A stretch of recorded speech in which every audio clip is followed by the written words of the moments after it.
bells, jingle Now, all ain't the we way. a fine example of three full-grown hombres?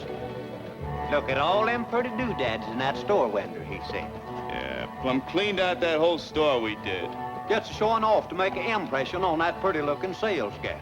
Well, partner, here's us a-toting all this stuff. Now, who do we know to give presents to anyhow? Oh, shoot, I never took no heed of that pretty girl that sold us these things.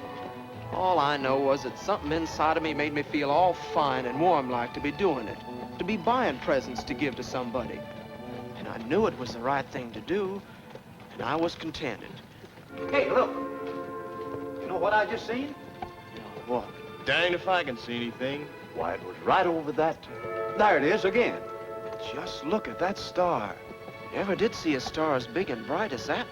And so low. Let's mosey over and see what it's doing there.